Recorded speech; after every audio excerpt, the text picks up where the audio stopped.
Hola amigos, bienvenidos a este nuevo programa de Tiempo para la Verdad, un programa donde tratamos de desglosar las cosas para llegar al fondo de tantas materias que afectan en nuestra sociedad. Hoy vamos a hablar de un asunto que a todos nos preocupa y nos ocupa, nunca mejor dicho, y es la economía.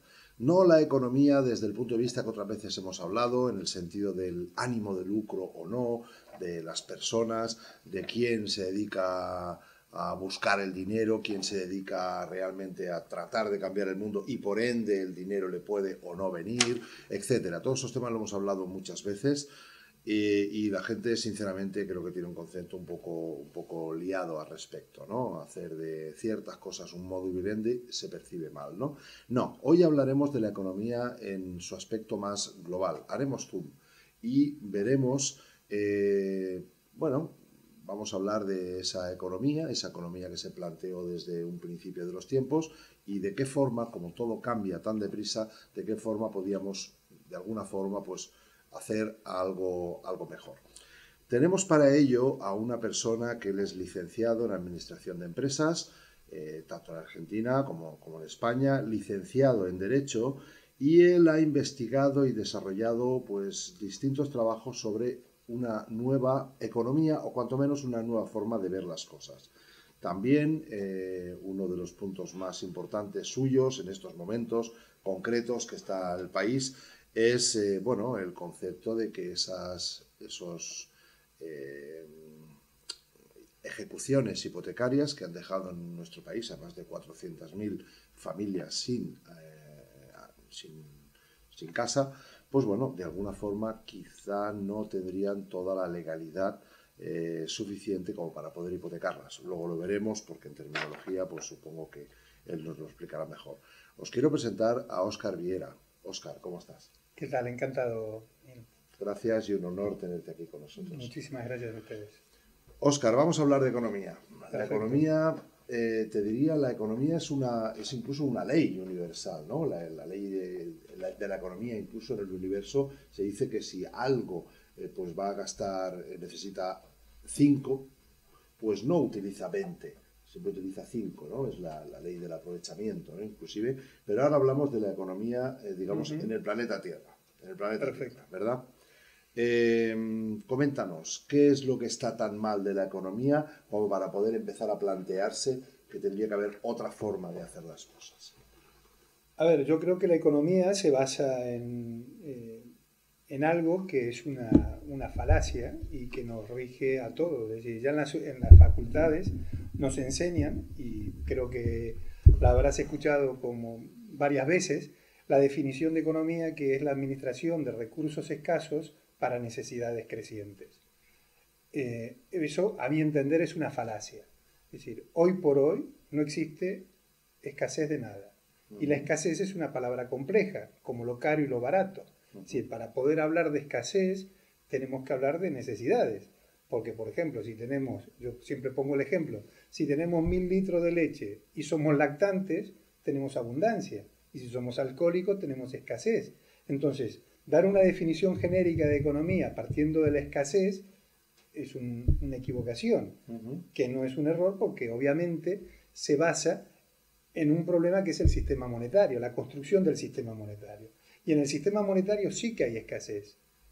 Entonces la escasez de la economía está regida por la escasez del sistema monetario. Con lo cual, primera observación, no es lo mismo economía que sistema monetario. O sea, la Yo economía. considero que no, yo considero que el sistema monetario es yo lo llamo el arma de destrucción masiva porque es lo que nos condiciona a todos.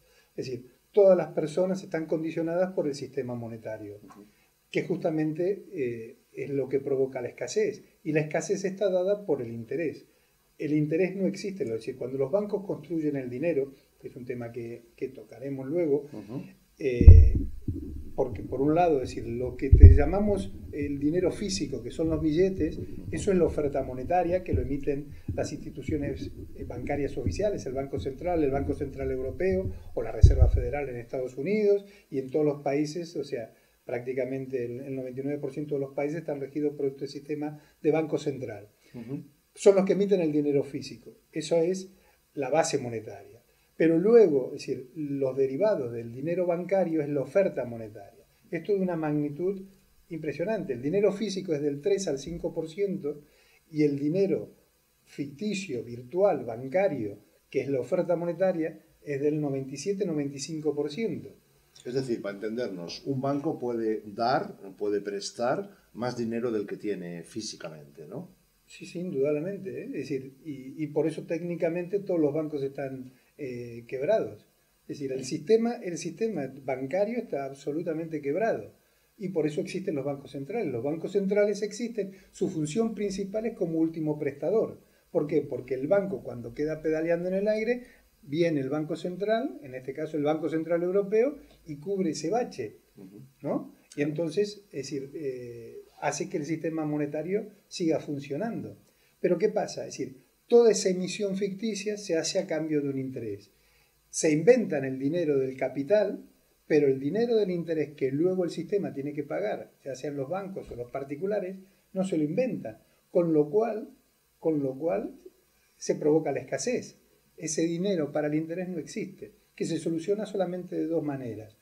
O bien, como nos dijo la solución Adam Smith, que es la competencia evolutiva, es ir a buscar la plusvalía que nos falta a otros para luego tener los recursos que nos necesitamos, que nos resultan escasos, o públicamente hay una mayor emisión monetaria, con lo cual se está provocando inflación y se está degradando la moneda. Claro, pero como lo venden los bancos, de alguna forma es, bueno, tú pídeme 1.000.000 de euros Sí. y luego me tienes que pagar 1.000.000, Lo que sea, ¿sí? 200.000. Bien, Perfecto. esos 200.000, No existen. bueno, pues tienes que sacarlos tú de los beneficios que tú tengas con ese 1.000.000 de euros. Digo, como te lo vende el banco, ¿no? Sí, sí, indudablemente, pero es decir, pero si uno tiene conciencia de que es un sistema monetario cerrado, Claro. o sea, imaginémonos que hay 10 millones y a ti te dan uno y tú tienes que devolver 1.200.000, esos 200 tienes que sacárselo a alguien de los 9 millones que están dando vuelta por ahí. Claro. O sea, imaginémonos entonces que los 10 millones de todo el sistema son 10 préstamos de 1 millón. Y cada uno tiene que devolver 1.200.000. Claro. Por lo tanto, faltarían 2 millones. Claro. O sea, habría que devolver 12 millones que el sistema no tiene. Claro. Entonces, o alguien o algunos pierden los 2 millones, o el Estado emite 2 millones más para que el sistema pueda pagar esos intereses. Con lo cual, yo escuché una vez una cifra escandalosa, igual me vas a decir que es una locura, ¿no? Pero escuché una vez de que había emitido en dinero, no sé si exactamente dinero, papel, moneda o en total, el dinero, deuda, etcétera, pues del orden de los casi 400.000 euros por persona de este planeta. O sea, sería posible. Nunca le escuché esa cifra, pero podría ser. Pero podría ser alguna cosa de estas, ¿no? En el sentido de, ¿verdad? Porque si estamos hablando que el 90% de dinero no existe, ¿cuánto dinero hay en papel, en bonos, etcétera? Y si dividiéramos en la población, teniendo en cuenta las grandes fortunas, pues igual nos iríamos a una cantidad así. Sí. Yo no sé quién tiene mis 400.000, yo no los tengo, ¿eh? Yo tampoco. Alguno por ahí los ha pillado. Seguramente. Seguro. Seguramente. Es decir, para tener una idea, es decir, ahora recientemente, el 21 de enero de este año, con aplicación a partir de marzo de este año, el Banco Central Europeo sacó un programa de impulso monetario cuantitativo, al igual que había hecho hace años atrás Bernanke en la Reserva Federal en Estados Unidos, con lo cual a partir de este mes de marzo del 2015 hasta septiembre del 2016, el Banco Central Europeo larga al mercado 60.000 millones de euros por mes, con lo cual, en todo ese periodo que acabo de decir, es 1.140.000 millones.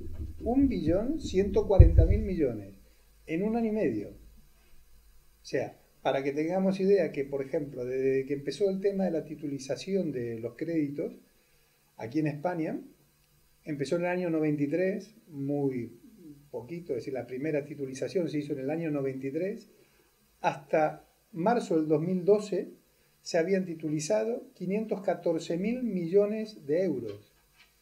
O sea, solamente titulización de créditos. 514.000 millones.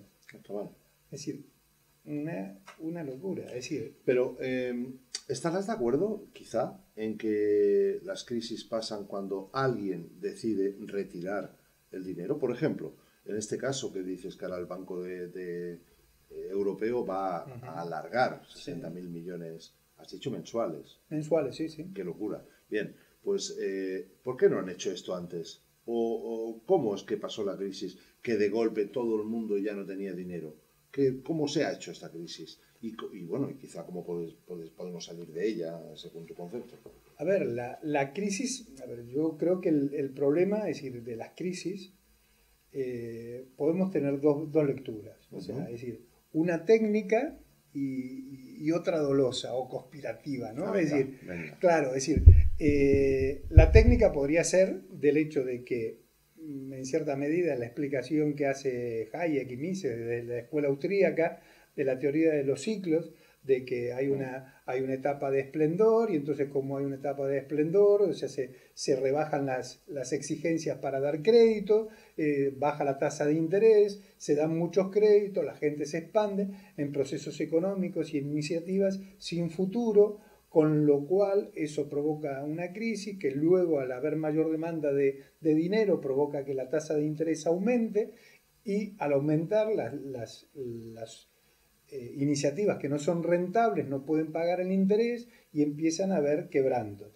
Al haber quebrantos se da el proceso inverso donde empieza la morosidad, empieza la desconfianza, se retrotrae el crédito, se empieza a cerrar el mercado, con lo cual nace la negatividad porque al no haber dinero no hay iniciativa, no hay trabajo, no hay consumo y entonces se para la economía. Con lo cual esta primera técnica sería pues una cosa que diríamos saldría de forma natural, ¿no? Como eso las olas del mar, exactamente, ciclos que para arriba, para abajo. Eso es lo que interpreta la escuela austríaca.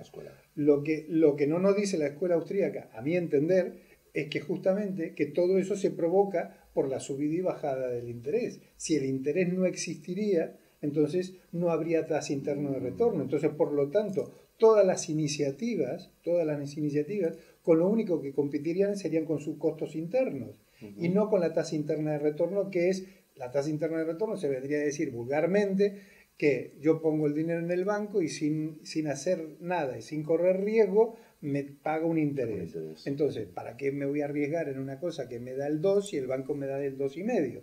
Entonces, tengo que competir con la tasa de interés. Si el interés no existe, solamente compito con mis costos internos. Mis costos internos son 100, yo vendo en 110, gano dinero. El mercado no me paga 110, no gano dinero.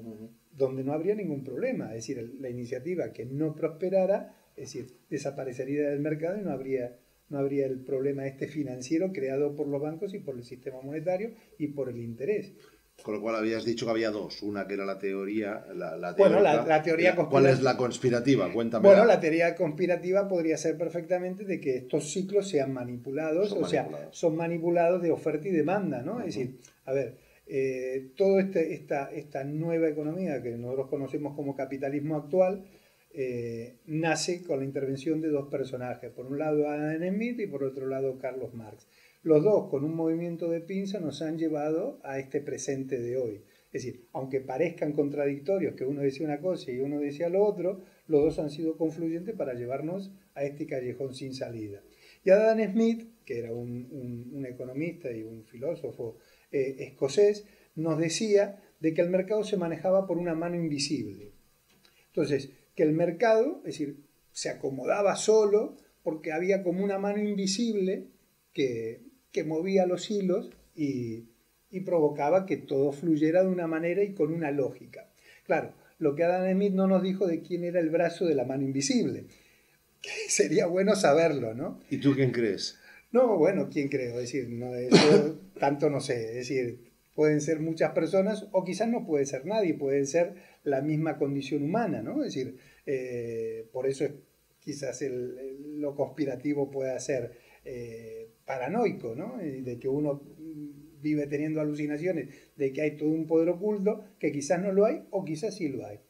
Pero acá el tema, yo creo que lo más importante no es si hay un poder oculto o no hay un poder oculto. Porque si, por más que haya un poder oculto, es decir, ese poder oculto, y por más bien que vive, por más que uno y la gente diga que los ricos, esto, que lo otro, es decir, el ser humano creo que todos sufren por igual, sean ricos o no sean ricos. Y creo que está archi demostrado que el dinero y el bienestar económico y material no da la felicidad, ni da la tranquilidad, ni ninguna de esas necesidades que tiene el ser humano. Mm.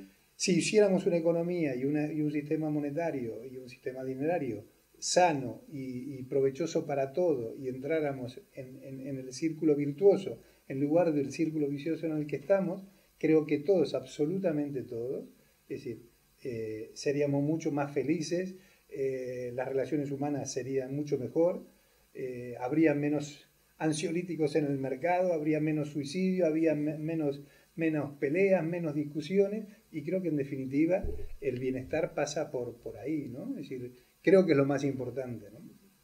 ¿Qué opinas sobre el patrón oro o el patrón que se está llevando ahora mismo? Que es, bueno, yo diría ninguno quizá, ¿no? Normalmente yo en las conferencias siempre saco un billete, a ver si tengo suerte hoy y tengo alguno. Espérate. Sí, yo creo que sí, alguno hay aquí. Saco un billete y dice, dice, se pone a mirarlo y realmente ves un 50, ¿no? Ves una firma de un señor que no sabemos mucho quién es, y poco más. Antes ponía, el Estado pagará por esto en oro. ¿Qué significa? ¿Que este dinero no vale para nada?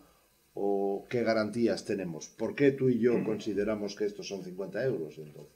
A ver, el dinero actual es lo que se llama el fiat money, ¿no? Es decir, fiat money es hágase el dinero. Es una decisión política, bueno, esto tiene su historia. Antes estaba el oro como dinero, luego se pasó al valor oro, y entonces el valor oro como patrón oro. Luego fueron los acuerdos de Bretton Woods, donde se estableció la paridad oro con el dólar, es decir, una onza de oro valía $35, hasta que Corea y Vietnam de por medio, a Nixon se le escaparon un poquito los números y entonces se inundó el mundo de dólares, y en ese momento, si no me equivoco, creo que era De Gaulle, le pidió a Nixon de que le mandara un barquito con oro, que él le mandaba un barquito con dólares. Y Nixon obviamente no lo hizo porque Estados Unidos no tenía el oro que respaldaba sus dólares, que había emitido espuriamente para financiar su política imperialista en Vietnam, primero en Corea y tal. Con lo cual, la fórmula, para entendernos ahora, es fabricar más dinero, darle a la maquinita para fabricar dólares, ¿no? Sí, sí, indudablemente. De hecho, ahora no lo tengo apuntado, pero está en internet, se busca y se encuentra. Hay una normativa emitida del Banco Central Europeo, que no recuerdo exactamente si es del 2009, que dice exactamente que la emisión monetaria, es decir, que el único que emite dinero es el Banco Central Europeo. Y la emisión... Perdona, Óscar, ¿y es cierto eso? ¿Emite dinero el Banco Central Europeo? ¿O el único que emite dinero es Reserva Federal Americana? No, Banco Europeo también emite, ¿no? Sí, Supongo. emite euros. O sea, bueno, en realidad el Banco Central Europeo no emite billete, emite anotaciones en cuenta. Es decir, los únicos que emiten billete Sí, físico, sí. son los bancos centrales de los distintos países europeos. Pero el Banco Central Europeo no emite billete físico. Vale, es decir, el dinero, los billetes estos de 50, evidentemente, se fabrican en España y se emiten en España. Se fabrican en España y en los distintos bancos centrales europeos de la Comunidad Económica Europea. El Banco Central Europeo no emite billete físico. Pero independientemente de eso, es decir, decía que había una normativa que dice de que la emisión de euros no tiene absolutamente ningún tipo de limitación, ni de control cuantitativo, ni de ninguna otra especie. Pero eso lo devalúa, eso. Bueno, lo dice la ley, lo dice una directiva del Banco Central Europeo, y dice que solamente se rige por la demanda. O sea, mientras haya alguien que lo demande, es decir, se puede emitir lo que sea. Vale, pero ¿cómo puede demandar dinero la gente? O sea, yo demando dinero, bien, pues Bueno, quiero o sea, dinero, pero ¿por eso qué? un Estado lo pide. No, una persona, es decir, a ver, porque el dinero que se construye, como decía antes, explicaba antes con el tema del interés, ¿Sí? se construye a partir de la deuda. Claro. El dinero se inventa. Entonces, yo del momento de decir, yo pido dinero, entonces me dice, bueno, firme un contrato. Yo firmo un contrato. Lo que la gente no termina de comprender, que en realidad no es el banco el que te da el préstamo a ti, sino que eres tú el que le da el préstamo al banco. si nosotros no firmáramos los créditos y las hipotecas, los bancos no podrían inventarse el dinero. Pero esto es muy sencillo.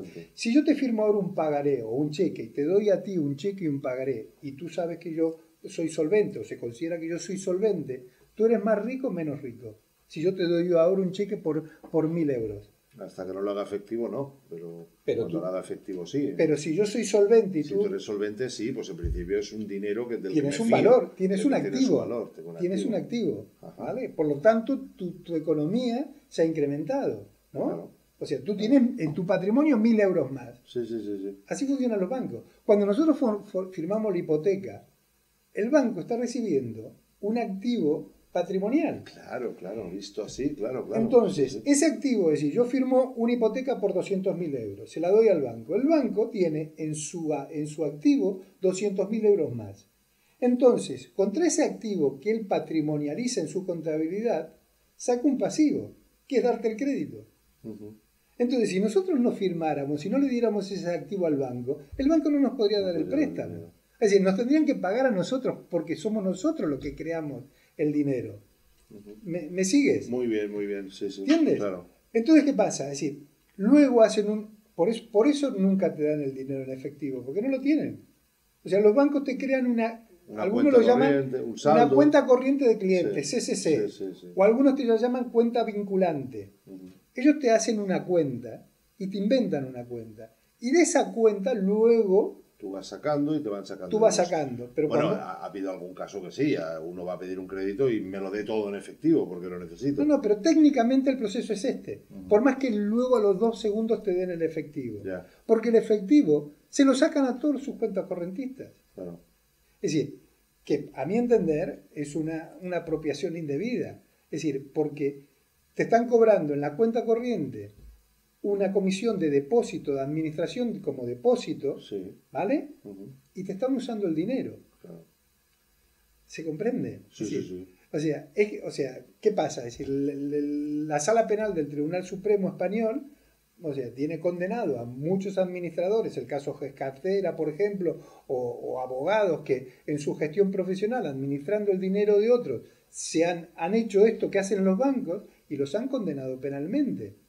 Por administración desleal. Claro, utilización de un dinero que no es suyo. En cambio a los bancos, o sea, está permitido. Y está permitido, es decir, o está consentido, porque hay una interpretación de una época del Tribunal Supremo también, pero esto viene de una legislación, de unos decretos de Franco, cuando Franco hace la modificación del sistema monetario para entrar en sintonía con la creación del Fondo Monetario Internacional, que llaman que esto viene también de los romanos, que es el depósito irregular. Se considera el dinero como un depósito irregular. ¿Por qué? Y esto viene de los romanos. Es decir, si yo te doy una cosa que es fungible, si por ejemplo, yo te doy una hoja de papel. Esta hoja de papel es exactamente igual a cualquier hoja de papel. Tú me pides una hoja de papel, yo te presto una hoja de papel, tú la usas y ya la estás consumiendo porque, claro, la estás inutilizando porque le estás haciendo tus anotaciones. Pero me debes una hoja de papel. Entonces los romanos decían que eso era el tantundem. ¿Qué significa el tantundem? Igual cantidad, igual calidad. Tú me debes igual cantidad, que es una, igual calidad, hoja de papel. Tú me debes una hoja de papel. Entonces tú me pagas devolviéndome una hoja de papel. Si yo le doy un billete de 100 euros, es decir, tú no me devuelves el mismo billete de 100 euros. Tú me devuelves una unidad, que es un billete, con un valor facial que es 100 euros. ¿Vale?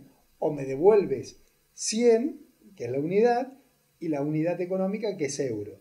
Y eso es el tantundem. Entonces, se interpreta de que cuando uno deposita el dinero en el banco, inclusive en cuenta corriente, el banco recibe ese dinero y luego, como lo que te devuelve es otro billete de 100 euros, no el que tú le diste, él actúa como dueño, como dominus, porque con el billete que tú me das, yo hago lo que quiero. Luego ya te deberé 100 euros, pero eso es otra cosa. Entonces, no es un depósito como si yo dejara un coche. Yo dejo un coche con un número de matrícula, tú me tienes que devolver ese coche. Claro. No, eso sería igual un depósito regular. Cuando el bien es fungible o consumible, porque en eso también el Código Civil Español tiene un poco de confusión, o sea, habla de fungibles, pero luego lo define como consumibles, que no es lo mismo. Pero bueno, cuando el bien es fungible o consumible, se considera de que el depósito es irregular. Entonces, de ahí se desprende que como yo actúo como dominus, yo con ese dinero puedo hacer lo que quiero. Lo cual es una barbaridad. Porque el mismo Tribunal Supremo tiene sentencias en otros temas no financieros, no bancarios, no monetarios, que dice lo contrario. ¿Por qué? Porque que nosotros depositemos el dinero en el banco, es decir, a ningún ciudadano español que se le pregunte que el dinero que tiene en su cuenta corriente, se le dijera, no, el banco está usando tu dinero, es decir, y el dinero no es tuyo porque el banco se ha apropiado del dinero, nadie lo aceptaría. Diga, no, el dinero es mío, yo lo voy a buscar y lo voy a buscar mañana mismo. ¿No? Como el cateto ese que veía, debe de haber, decía, ¿cómo que debe de haber? Tiene que estar, tiene que estar. Exactamente. Pero la jurisprudencia dice de que el banco adquiere la propiedad, lo cual es una irregularidad. Yo le pongo un ejemplo. Supongamos que nosotros tenemos tambo y producimos leche, tenemos un ganado y producimos leche. Y tenemos una cisterna donde las vamos acumulando. Un señor que tiene una cisterna se acumula la leche de los tamberos de la zona. Tú llevas 50 litros, yo llevo 30, el otro 20 y tal. Y como son todo el mismo tipo de ganado, la misma calidad, ¿no? Es decir, las ponemos en la misma cisterna. Ese señor, cuando luego nos devuelva la leche que nos ha ahí acumulado, puede ser leche, puede ser aceite, puede ser granos de maíz, puede ser soja, puede ser cualquier cosa, ¿vale? No te dará los mismos granos de maíz ni los mismos litros de leche. Bueno, los mismos sí, pero no los míos. Pero no los tuyos, no los que tú le has llevado. Sí, la misma cantidad. Lo que la misma cantidad y la misma calidad, pero no los mismos. Pero a nadie se le ocurriría que el dueño de la cisterna se ponga a traficar con la leche y que luego, no, ya te daré la leche, porque yo la tengo comercializando por ahí. A nadie se le ocurriría. Y al señor que tiene la cisterna se lo acusaría de administración desleal y apropiación indebida. Porque ese señor que tiene la cisterna seguramente nos está cobrando algo. Por la administración, por el depósito, por lo que sea. Como hacen los bancos. Exactamente lo mismo. Sí. Pero es que aparte el Código Civil tiene la respuesta para eso. Nosotros estamos provocando un condominio, es decir, estamos creando una cosa común, porque todos, o sea, tú vas a poner 50 litros, yo pongo 20, el otro pone 30, y en total hay 100 litros. Eso es una cosa común, que nosotros somos propietarios de la alicuota, pero jamás el propietario es el dueño de la cisterna. Esto con los bancos sucede lo mismo. Si ellos tienen 1.000.000 de euros en depósito, es de todos los cuentacorrentistas. Jamás es del banco. Jamás del banco. Claro, ¿cuál es la gracia? Que si yo soy depositario, en depositario puro, todos los beneficios que obtengo de ese depósito, tengo la obligación de dárselo al propietario del dinero. O por lo menos hacerlo partícipe, ¿no? No. Todos. Absolutamente todos. El dinero es suyo, claro. El dinero es suyo. Claro. O sea, yo cobro mis honorarios como administrador o como depositario. Que luego te pide una comisión, si yo te rentabilizo y tal, y te pido una comisión, es una comisión. Pero el dueño, el amo, es el dueño del dinero, que luego decidirá si te paga una comisión o no te paga una comisión. Aquí es al revés. Claro. O sea, y por eso caemos en la perversión de la lucha bancaria, que bueno, hubo en una época, te recordarás, las supercuentas del Santander y de todo eso, que en la cuenta corriente se pagaba un mínimo, pero se pagaba un interés. Es un contrasentido. Es decir, si yo te estoy administrando, es decir, soy yo el que te estoy dando un servicio, ¿cómo te voy a pagar a ti? Si te estoy pagando es justamente para sobornarte, entre comillas, porque hay, es decir, para que no digas nada por la ilegalidad que hay detrás. Pero bueno, ese es un problema porque... Óscar, súper interesante lo que cuentas, además lo explicas muy bien, muy ilustrado, y eso es de agradecer para entender algo que nos han hecho que todos... Pasa un poco como con la política, la economía. Yo soy máster en Dirección Comercial y Marketing y si te soy sincero, no lo entiendo todo. O sea, cuesta mucho de entender, como que poca gente entiende lo que es el concepto de economía, ¿no? Con lo cual se agradece doblemente que alguien lo explique de una forma que se pueda, cuanto menos, ilustrar, ¿no? Me alegro que se entienda. Pero creo que tendremos la oportunidad de poder disfrutar de tu conocimiento, puesto que, bueno, por ahí hay un proyecto de programa sobre el tema de economía. Entonces ahora el tiempo que nos queda, creo que son unos 20 minutos aproximadamente, sí me gustaría hablar de esto que nos importa mucho a los españoles. Estamos hablando de que la gente ha comprado, a ver si los explicar igual que bien que tú, ¿no?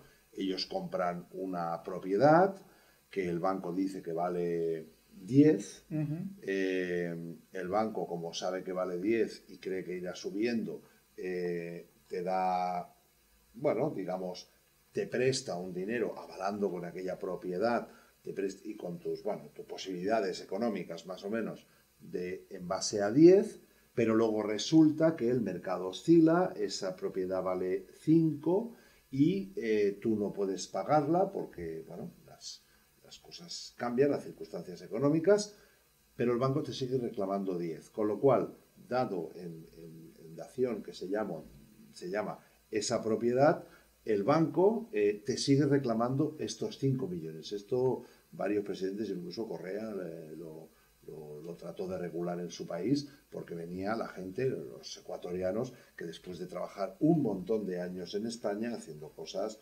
trabajando duro, pues que se volvieran a su país con una deuda importante frente a un banco. Yo no sé legalmente, pero desde luego éticamente es una auténtica bestialidad, ¿no? Entonces, dentro de ese contexto ilógico que hay y que la gente está perdiendo las propiedades después de muchos años pagarlas, tú planteabas un poco el concepto de que no está del todo claro que ese banco te pueda quitar esa casa. Aunque sea unas pinceladas, sí me gustaría. Bueno, a ver, es decir, el tema es por demás complejo y hay muchas cosas en todo lo que... o sea, es decir, mi mirada crítica va un poquito más atrás. O sea, es decir, en principio es un poquito lo que hablábamos antes, que es la construcción del sistema monetario. Es decir, el sistema monetario se construye sobre dos grandes pilares. Por un lado la escasez y por el otro lado el oligopolio en la emisión. El oligopolio, dijimos, los bancos centrales y los bancos privados. Esas dos cosas, escasez y oligopolio o monopolio en la emisión, por ponerlo en forma general, es decir, tú lo llevas a cualquier ámbito y es el poder. Porque si nosotros dijéramos, el agua es escasa y solo nosotros damos agua, tendríamos el poder en 5 minutos. Claro. El aire es escaso, el oxígeno es escaso y solo nosotros damos el oxígeno, 3/4 de lo mismo. Blanco y en botella. Claro. Es decir, y el dinero escaso es la sangre y el oxígeno y el agua de la gente y de la economía y de la sociedad y de todo. Por lo tanto, o sea, están provocando un embudo, es decir, donde yo tengo la llave de paso. Entonces, ¿qué pasa? Eso lleva al interés. Si todo el mundo pudiera emitir dinero, nadie pagaría interés. O sea, el interés se paga porque es un chantaje. Si todo el mundo pudiera emitir dinero, me estoy intentando imaginar ese hipotético mundo, no existiría el interés. Bueno, pues porque habría más opciones, ¿no? Quizá. El problema lo da el monopolio. A ver, indudable, porque antes decíamos esto de que el dinero se creaba porque nosotros firmábamos el patrimonio, la hipoteca, el crédito, ¿no? Y le dábamos un patrimonio al banco. Si la creación está en nuestra firma, nosotros podríamos firmar, ir a una entidad oficial, podría ser un ayuntamiento, podría ser el Banco de España, podría ser el gobierno o podría ser cualquier organización, y yo digo, bueno, yo firmo por 200.000 euros. Y yo personalmente me hago responsable de estos 200.000 euros con todos mis bienes, presentes y futuros, mi patrimonio y tal, y lo devolveré en tantas cuotas. Es verdad. Se podría pedir a otra entidad que no fuera un banco, exactamente. O sea, y yo lo evito. Y entonces yo me apunto en mi cuenta 200.000 euros. Y eso está reconocido por el sistema, porque en definitiva el dinero es lo que un grupo social acepta como medio de intercambio. Tienes la imposición legal que te pone el ordenamiento jurídico de que el dinero es el euro, o el dinero es el dólar, o el dinero es el... Pero si nosotros decidimos voluntariamente de que las hojas de papel son el dinero, pues las hojas de papel será dinero. Como antes era la sal, las conchas marinas, las hojas de tabaco o lo que sea. Cualquier grupo social toma un elemento como dinero. De hecho, las letras de cambio, todavía tienes que poner en euros o en garbanzos, si quieres, ¿no? Claro, es decir, todo depende de la unidad económica que nos pongamos de acuerdo en valorar. Claro. Nada más. Entonces, ¿qué pasa? Es decir, si ese dinero, llamémoslo como lo llamemos, es decir, todos nos ponemos de acuerdo en recibirlo, pues no hay ningún problema. Es decir, yo puedo emitir, en esa unidad económica que todos nos pusimos de acuerdo, puedo emitir las unidades que yo quiera. Y yo no tengo por qué pagarle a un banco. Si un banco me viene a ofrecer dinero, ¿para qué? Es decir, ¿quién lo pagaría si lo puedo hacer yo? ¿No? Claro. Es decir, ¿no? Es decir, es que no tiene sentido. Sí. El interés se cobra justamente por el chantaje, que es lo que, por ejemplo, le ha hecho ahora, o le intentaba hacer, o le insinuaba hacer el Banco Central Europeo a Grecia. Si no pasas por el aro, te dejo sin dinero. ¿Pero por qué? Porque tiene el control del monopolio de la emisión. Porque si no, ese chantaje no podría existir, ¿no? Por eso tradicionalmente todas las religiones han condenado la usura y han condenado el interés. Porque es el lobo come lobo, es el hombre come el hombre. Son lo que se llaman las rentas parasitarias. No tiene ninguna razón de ser, solamente, el chantaje y la extorsión del sistema, basado en una escasez ficticia. Entonces, ¿qué pasa? Es decir, ya de inicio, es decir, ya ni entremos ni en los intereses, ni en el sistema, ni en la valoración, ni en el aumento de las propiedades. Es que ya no tendría que existir los créditos bancarios, porque uno podría comprar la vivienda respaldando con su patrimonio y su propia vivienda y devolverlo sin interés sin ningún problema. Eso por un lado. Pasado al sistema actual, donde se ha creado todo este sistema crediticio, más allá de la especulación de que si es conspirativo o no, de que de repente en un momento se seca el mercado y lo que valía 100 pasa a valer 50, y entonces, esto como en el casino, se pasa el rastrillo y el sistema financiero se apropia del 20-30% del patrimonio de todos los habitantes del mundo, porque esto es así, en lugar de tener antes esclavos, ahora nos dejan trabajar como cuenta propia 10, 15 años y cada tanto nos provocan unas crisis, cierran el grifo, barren y patrimonializan. Y entonces un 20, 30%, un 25% de la población termina entregando toda su riqueza generada, que era el caso de los ecuatorianos, generada durante 10, 8, 15 años de sacrificio y de duro trabajo. Eso podría ser una interpretación. Pero independientemente de eso, es decir, el problema más sangrante es que no solo que estamos pagando intereses de un dinero que no existe, que los bancos no tienen, que se lo inventan a partir de que nosotros firmamos, sino que ese dinero, esos créditos hipotecarios, luego los bancos lo venden. Y hacen lo que se llama la titulización de créditos hipotecarios. Bueno, hay de créditos hipotecarios, hay de activos, en este momento hay de todo, de los peajes de autopista, de la cuenta del gas, de la luz, del agua, es decir, todo está titulizado, que eran las cifras que dije antes, de 1993 que se hizo la primera titulización, son 500, ahora no me acuerdo, 514 mil millones de euros que están titulizados. ¿Qué pasa? En España la titulización, el banco cede el crédito hipotecario, cede a unos inversores, lo vende a cachos, es decir, pone, por ejemplo, hacen una movida, 5.000 millones de euros en créditos hipotecarios. Entonces luego lo parten y lo venden en bonos que tienen que ser como mínimo de 100.000 euros. Entonces los inversores institucionales, compañías de seguro, fondos de pensión, fondos de inversión, bancos internacionales, Banco Central, que era lo que ahora está haciendo el Banco Central Europeo a partir de este mes, con los 60.000 millones, está comprando bonos de titulización hipotecaria. Que no sé si me sigues. Los bancos nos cobran por algo que no tienen, que lo crean a partir de que nosotros firmamos. Ellos no tenían nada y nos cobran interés. Y nos cobran interés. Pero es que aparte luego lo venden y ellos reciben dinero. Entonces el banco de la nada nos cobra intereses y aparte recibe el dinero de los inversores.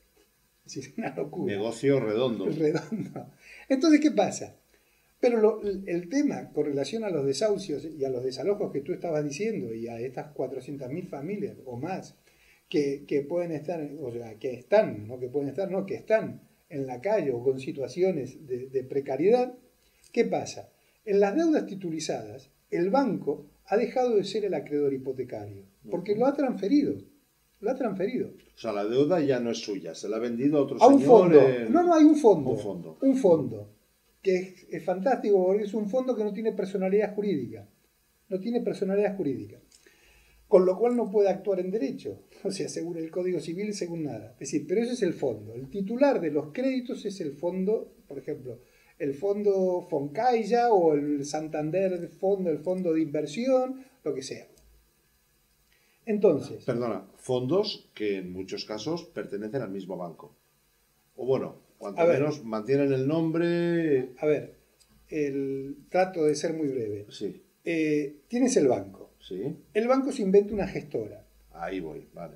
La gestora es propiedad de una u otra del banco. Del banco, es decir, ahí quería ir. Es decir, por ejemplo, la gestora de la Caixa de pensión, que es CaixaBank, que es Gesticaixa, es, ahora lo estoy diciendo de memoria, creo que el 91% de CaixaBank y el 9% de cuatro... No, de otra Caixa corporativa y tal. Bueno, no se oculta mucho, ¿no? Si de Caixa tienes Caixa, sí, no sé sí. qué. No, tampoco se matan, sí, sí.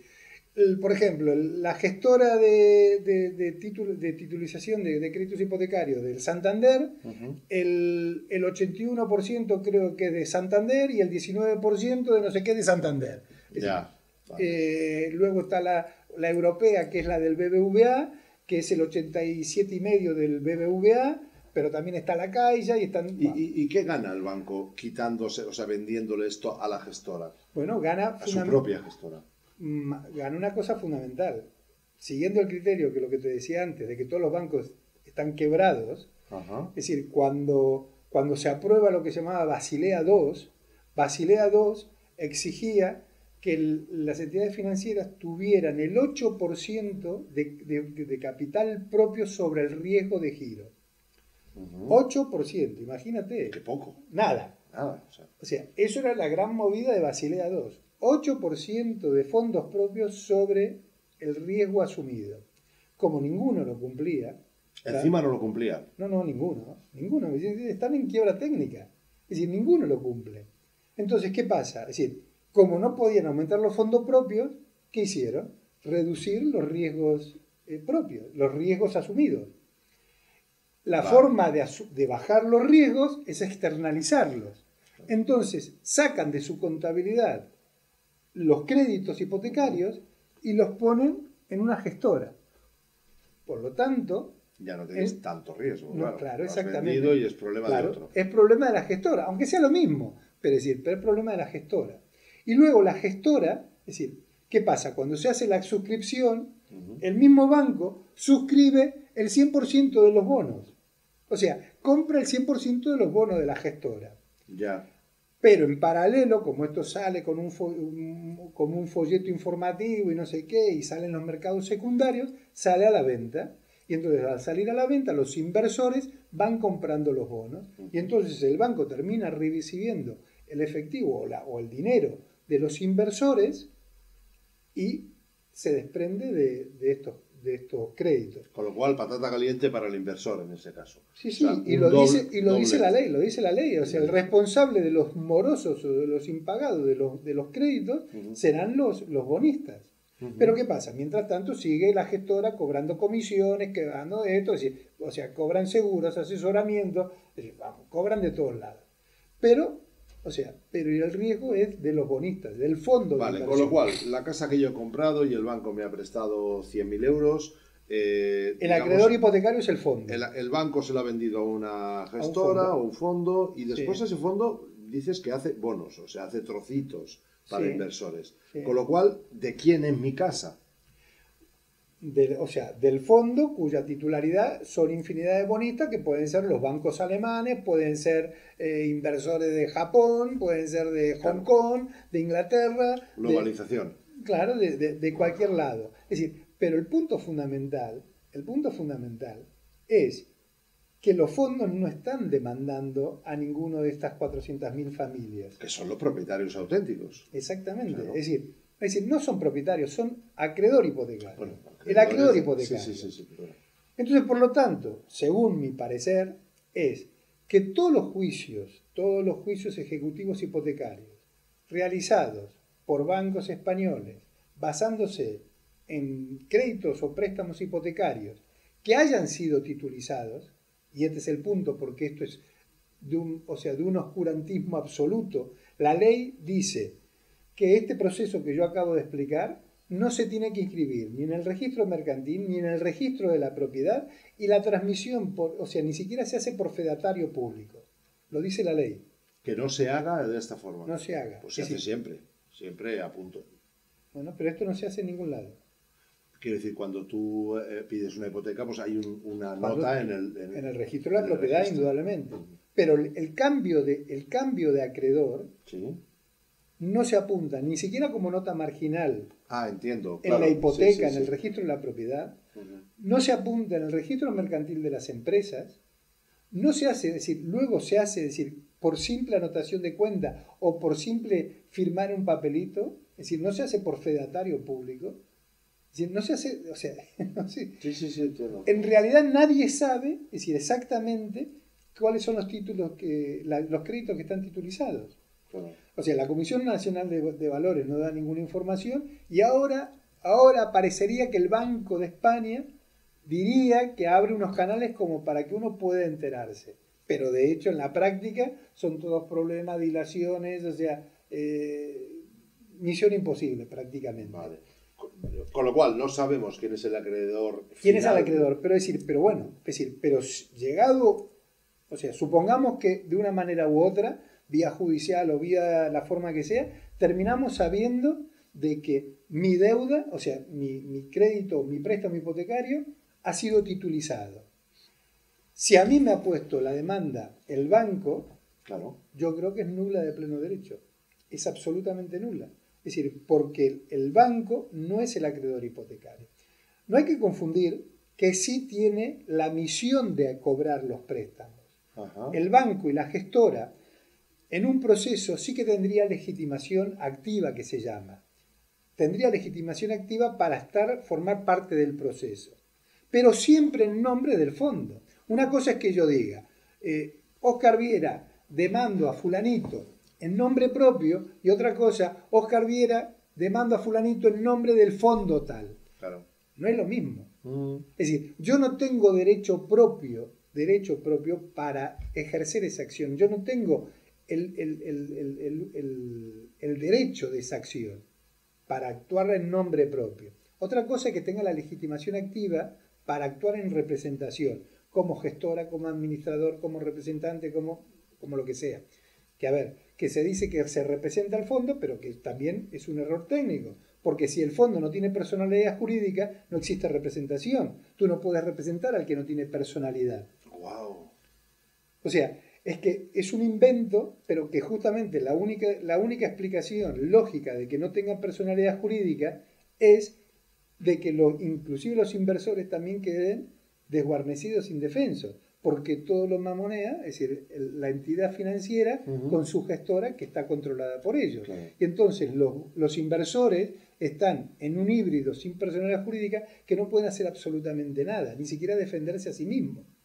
¿Me comprende? Claro, pero ¿qué pasa? Gana la banca, nunca mejor dicho. Claro, pero ¿qué pasa? Es decir, esto es como el dicho, como es la avaricia que rompe el saco. Es decir, es tanta la avaricia, que caen en un callejón sin salida jurídicamente. ¿Por qué? Porque el fondo no tiene personalidad jurídica, y si no tiene personalidad jurídica no tiene capacidad de obrar, y si no tiene capacidad de obrar no puede demandar a nadie. Claro. Pero la locura llega hasta tal punto, que hay un decreto, ahora de memoria no me acuerdo si es del 2010, un real decreto del 2009-2010, de la época de Zapatero, es decir, aprobado y respaldado por el PSOE y por el PP y firmado por el rey Juan Carlos y con todos los condimentos, que decía que los fondos que no tienen personalidad jurídica pueden inscribirse en el registro de la propiedad los bienes productos de las ejecuciones hipotecarias. Es decir, ¿me sigues? A ver, dilo otra vez, que por si acaso... El fondo no tiene personalidad jurídica.